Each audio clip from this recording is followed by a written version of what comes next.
हट, क्लास के अंदर भी घुसने नहीं देता है। हट, हाँ, हट। ये क्या है? ये तो बड़ा मोबाइल है, ये कैसे आ गया? इसको हटाना होगा। तो देखते हैं जोर लगा के। अरे घसकता ही नहीं है, कुछ और जोर लगाते हैं। अब घसक गया ये पूरा। तो दोस्तों, मैं आपको मैथ पढ़ाने वाला हूं। अगर दोस्तों हमसे आप मैथ पढ़ना चाहते हैं तो यहां पर क्या है कि मेरे चैनल को सब्सक्राइब करें, वीडियो को लाइक कर लें और अपने दोस्तों में शेयर का बटन भी दबा लें कि ताकि अपने दोस्तों में शेयर कर सकें। हेलो दोस्तों, मैं सुशील कुमार राठौर। आज मैं आपको क्लास 10th के एनसीईआरटी बुक से दोस्तों 6.3 का पार्ट दोस्तों 4 बताने वाला हूं। अगर दोस्तों इसका पार्ट 3 या 2 या 1 दोस्तों नहीं देखे हैं तो इस वीडियो के नीचे डिस्क्रिप्शन में लिंक दिया गया है, वहां से आप देख सकते हैं। तो चलिए देखते हैं दोस्तों इसका 12 नंबर मैथ क्या कह रहा है। पार्ट 4 में दोस्तों यहाँ मैं आपको 12 नंबर मैथ से बताने वाला हूँ। तो चलिए देखते हैं दोस्तों प्रश्न क्या कह रहा है, ये ध्यान दीजिएगा। कह रहा है कि एक त्रिभुज एबीसी की भुजाएं एबी और बीसी तथा मध्य बिंदु एडी एक अन्य त्रिभुज पीओ पीक्यूआर की क्रमशः भुजाएं पीक्यू और क्यूआर तथा मध्यिका पीएम से समानुपाती है, तो दर्शाइए कि त्रिभुज एबीसी समरूप त्रिभुज पीक्यूआर है। अगर दोस्तों आप एनसीईआरटी बुक लिए होंगे तो दोस्तों इसे किताब को खोलकर और देखिए ताकि आपको अच्छी तरह से समझ में आ सके और क्वेश्चन भी समझ में आ सके। तो दोस्तों हमने यहाँ पर लिखा कि एडी त्रिभुज एबीसी के मध्यिका है। क्या है? एबीसी के एडी जो है यह मध्यिका यानी बीच की बिंदु है, ठीक है, बीच की रेखा है। और दोस्तों फिर है पीएम त्रिभुज पीक्यूआर की मध्यिका है, यानी कि त्रिभुज में भी पीएम जो है यह त्रिभुज की मध्यिका है। अब देखिए दोस्तों यहाँ पर हम लिखे हैं एबी बट्टा पीक्यू बराबर है बीसी बट्टा क्यूआर बराबर है एडी बटे पी, यानी कि इस जो है एडी बटे पीएम यह इसके बराबर है और ये भुजा जो है आपस में भी बराबर है। तो हमें सिद्ध करना था क्या दोस्तों कि त्रिभुज एबीसी समरूप त्रिभुज पीक्यूआर है या नहीं। तो ये हमें सिद्ध करना है तो लिखेंगे बीडी बराबर 1/2 बीसी और क्यूएम बराबर 1/2 क्यूआर, यानी कि दोस्तों इसको हम क्या करें हैं दो भाग में बांटे, यानी कि 1/2 हाफ माने यानी कि दोस्तों आधा होता है। यानी जैसे देखिए बीसी जो है यह रेखा जो है यह दो भाग में बांट रहा है, इस प्रकार हम लिख सकते हैं। तो चलिए देखते हैं आगे। कह रहा है यहाँ पर देखिए दोस्तों एबी बटा में है पीक्यू, तो एबी बटा पीक्यू ये रेखा बटा में बराबर है, तो ये बटा में हो जाएगा, समांतर हो रहा है। अब आगे देखिए दोस्तों बीसी बटा क्यूआर और एडी बटे यहाँ पर क्या है पी। अब देखिए उसी प्रकार लिखेंगे एडी यानी कि एबी बटे पीक्यू बराबर है दोस्तों 2बीडी। अब 2बीडी क्यों लिखे हैं? यहाँ के देखिए दो भाग में बांट रहा है, इसे भी दो भाग में बांट रहा है। यहाँ पर लिखेंगे 2बीडी और नीचे लिखेंगे 2क्यूएम। तो आगे देखिए दोस्तों एडी बटे पीएम हो गया। अब देखिए यहाँ पर इधर से दो काट दीजिए तो हमारा बीडी जो है यह बीडी आपस में बीसी के बराबर हो रहा है, इसीलिए हम लिख सकते हैं बीसी और ये लिखेंगे क्यूआर। देखिए यहाँ पर आ गया। अब इस प्रकार जब आ जाएगा दोस्तों तो हम जानते हैं कि जब सभी भुजा आपस में बराबर होगा तो लिखेंगे एस एस एस से, यानी कि दोस्तों यह हो गया हमारा क्या भुजा भुजा भुजा से त्रिभुज आपस में क्या हो जाएगा तो समरूप होगा, यानी हमारा इतना जो है यह आ जाएगा। अब उसके बाद कह रहा है दोस्तों कोण बी बराबर कोण क्यू, यहाँ जो है कोण बी बराबर कोण क्यू। अन्यथा दोस्तों जब कोण बी बराबर कोण क्यू हो सकता है तो इसका भुजा भी आपस में क्या होगा बराबर होगा। जब बराबर होगा तो लिखेंगे एबी बटे पी क्यू बराबर है बीसी बटे क्यू आर। जब इतना बराबर होगा तो लिखेंगे एस ए एस से, यानी भुजा कोण भुजा से आपस में एबीसी त्रिभुज समरूप त्रिभुज पी क्यू आर होगा, यानी इतना हमारा प्रूफ हो जाएगा। अब उसी प्रकार दोस्तों हम देखेंगे 13 नंबर क्वेश्चन। 13 क्या कह रहा है देखिए, कह रहा है कि एक त्रिभुज एबीसी की भुजा बीसी पर एक बिंदु डी इस प्रकार है कि कोण एडीसी बराबर है दोस्तों बराबर है कोण बीएसी है, तो दर्शाइए कि सी ए स्क्वायर बराबर सी बी गुने सी डी है। तो यह हमको सिद्ध करना है। तो चलिए देखिए दोस्तों यहाँ पर क्या कह रहा है। कह रहा है हमें दिया हुआ है त्रिभुज एबीसी और त्रिभुज डीएसी में, यानी कि दोस्तों डीएसी यहाँ पर देखिए तो यहाँ पर बना दिए हैं एबीसी और एबीडी एक त्रिभुज है और एक है एडीसी। दो त्रिभुज इसमें बन रहा है जिसमें हम दोनों त्रिभुज में लिए हैं और लिखे क्या कि कोण एडीसी एडीसी ये जो है दोस्तों बराबर है कोण किसके बी ए सी की। तो कोण सी बराबर कोण सी, आपस में दोस्तों ये कोण जो है यह दोनों त्रिभुज के लिए बराबर होगा, क्योंकि ये बड़ा त्रिभुज लीजिए तो या छोटा वाला त्रिभुज लीजिए तो दोनों त्रिभुज के लिए ये सी जो कोण है आपस में बराबर होगा। जब बराबर होगा तो लिखेंगे ए से त्रिभुज एबीसी समरूप त्रिभुज DAC होगा।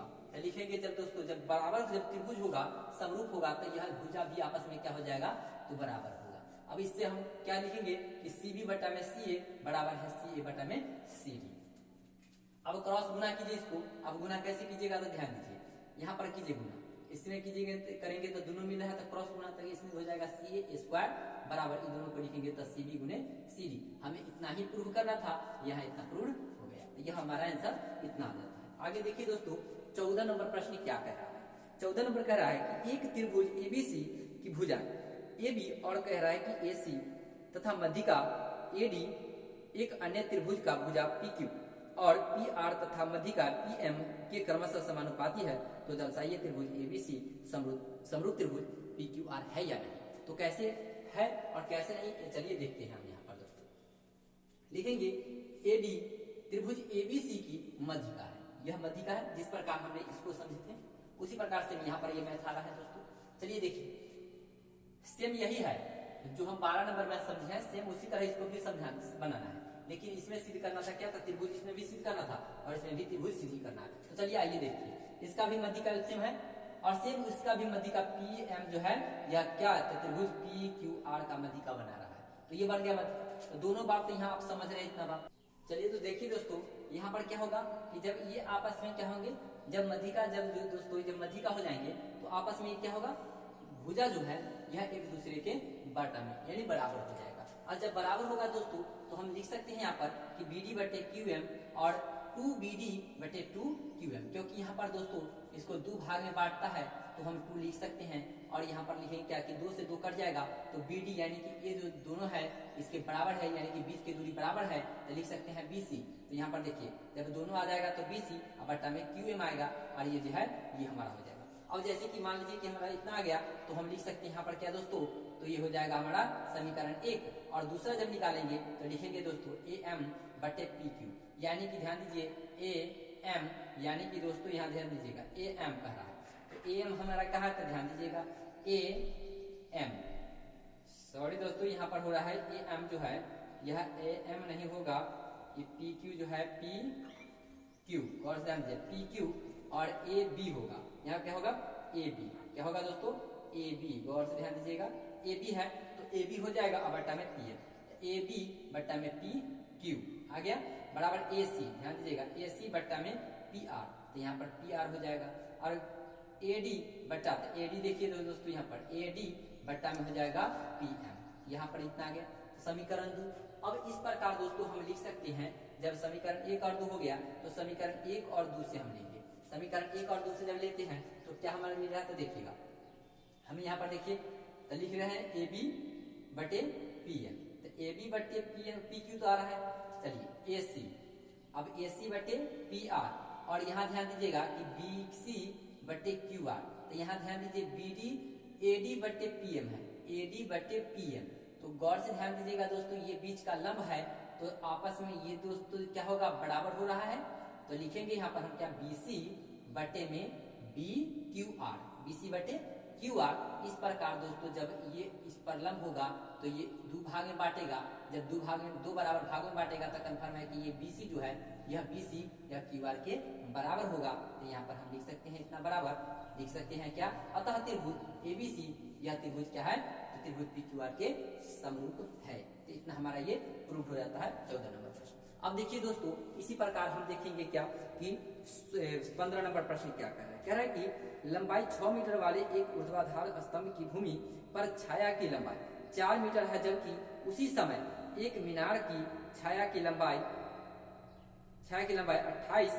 28 मीटर है, तो मीनार की ऊंचाई क्या होगा। अब देखिए यहाँ पर क्या कह रहा है कि दोस्तों हमें यहाँ पर क्वेश्चन दे दिया कि एक मीनार की है जो 6 है और ए भले 4 है, क्या है 4 मीटर, यही ना कह रहा है, ध्यान दीजिएगा थोड़ा सा कि 6 मीटर ऊर्ध्वाधर स्तंभ, तो 6 मीटर और 4 जो है ये दे दिया हमारा 6 की लंबाई, 4 मीटर। लेकिन जब उसी समय मीनार की छाया की लंबाई, मीनार की छाया उसी समय मीनार की छाया की लंबाई 28 मीटर और ये जो है मीनार कह रहा है कि मीनार की ऊंचाई क्या है।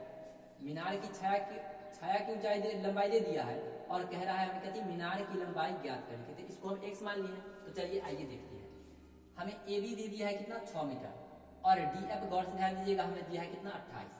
फिर ए सी दे दिया है 4, लेकिन हमें यहाँ पर ये जो है डी ई यह प्राप्त नहीं है। तो हम लिखेंगे ए बी सी और त्रिभुज डी ई एफ में।